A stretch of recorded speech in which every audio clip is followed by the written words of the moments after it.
Channel کے ناظرین کو ایڈوکیٹ ملک عتیق عثمان کا سلام۔ آج ہم بات کریں گے غدار محل یا نمک حرام ڈیوڑی کہ غدار محل یا نمک حرام ڈیوڑی کہاں پر واقع ہے اور اس کا نام غدار محل کیوں رکھا گیا ہے اور یہ کس وجہ سے مشہور ہے۔ تو اس سے پہلے کہ ہم اس ویڈیو کو آگے بڑھائیں، آپ سے گزارش ہے کہ ہمارے چینل کو سبسکرائب کریں تاکہ آنے والی مزید موٹیویشنل اور انفارمیٹیو ویڈیوز آپ تک پہنچ سکیں۔ غدار محل یا نمک حرام ڈیوڑی غداروں کے لیے نشان عبرت کا مکان ہے۔ یہ محل جس کے کھنڈرات کے آپ فوٹو دیکھ رہے ہیں آج سے 300 سال پہلے انتہائی خوبصورت اور بہت بڑا محل ہوا کرتا تھا، لیکن جیسے ہی اس محل کا مالک مرا اس کے بعد کسی نے اس محل میں آباد ہونے کی کوشش نہ کی۔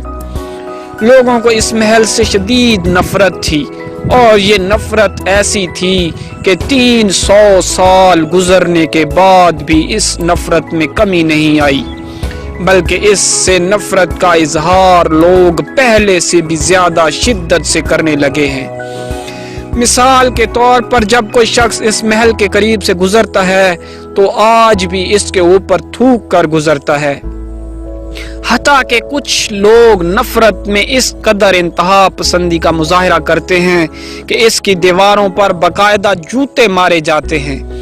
انسانوں کی تاریخ میں یہ پہلی عمارت ہے جس سے نفرت کی جاتی ہے، اور یہ بھی ایک تاریخی ریکارڈ ہے کہ کسی عمارت کو اس سے پہلے اتنے نفرت انگیز نام نہیں دیے گئے۔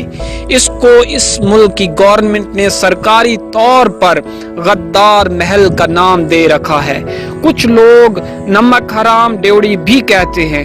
یہ بات تو شاید آپ کے لیے اتنی بڑی نہ ہو کہ کسی ملک میں کوئی حکومت کسی تعصب کی وجہ سے یا کسی نفرت کی وجہ سے ایسا نام دے، لیکن آپ کے لیے حیرت کی بات ہوگی کہ سب سے بڑے عالمی ادارے یونیسکو نے بھی اس عمارت کو غدار محل کا نام دے رکھا ہے۔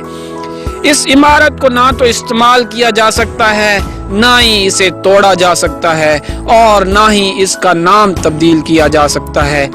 اس بات سے اندازہ لگا لیجئے کہ وہ شخص کس قدر بدبخت تھا کہ جس کی نفرت تاریخ کا حصہ بن کر رہ گئی۔ اس دنیا میں آج تک لاکھوں ایسے انسان گزر چکے ہیں جن سے ان کے جرائم اور گناہوں کی وجہ سے شدید نفرت کی جاتی ہے، لیکن کسی کو بھی تاریخ نے اتنی نفرت سے یاد نہیں کیا۔ اس کے گھر کے نام کو بھی نفرت کے نام میں تبدیل کر دیا گیا۔ تو اس شخص نے ایسا کیا کیا تھا؟ جی، اس شخص نے غداری کی تھی۔ تاریخ نے جس طرح اسے یاد رکھا ہے، اس سے ثابت ہوتا ہے کہ غداری ایک ایسا گناہ اور جرم ہے جسے دنیا کبھی معاف نہیں کرتی۔ انتہائی مزے کی بات یہ ہے کہ اس غدار شخص نے جن لوگوں کے لیے اپنی قوم اور ملک سے غداری کی، انہی لوگوں نے اسے تاریخ کا سب سے بڑا غدار قرار دیا۔ اس کے محل کو غدار کے محل کا نام دیا، اور اس شخص کا نام میر جعفر تھا۔ جی ہاں، میر جعفر، جس کی غداری سب ہی جانتے ہیں۔ زیر نظر میر جعفر غدار کا یہ محل بھارت کے مغربی بنگال میں واقع مرشد آباد کے مقام پر ہے۔ غدار غداری کر جاتے ہیں لیکن تاریخ انہیں معاف نہیں کرتی اور ان کو عبرت کا نشان بنا دیا جاتا ہے۔ اسی میر جعفر غدار کے لیے غداری کرنے کے عوض پنشن مقرر کی گئی تھی جو وہ ماہانہ وصول کرتا تھا۔ جس جگہ سے پنشن لیتا تھا وہاں بھی جب میر جعفر کی پنشن کی باری آتی تھی تو باقاعدہ آواز لگائی جاتی تھی کہ میر جعفر غدار آ کر پنشن وصول کر لے۔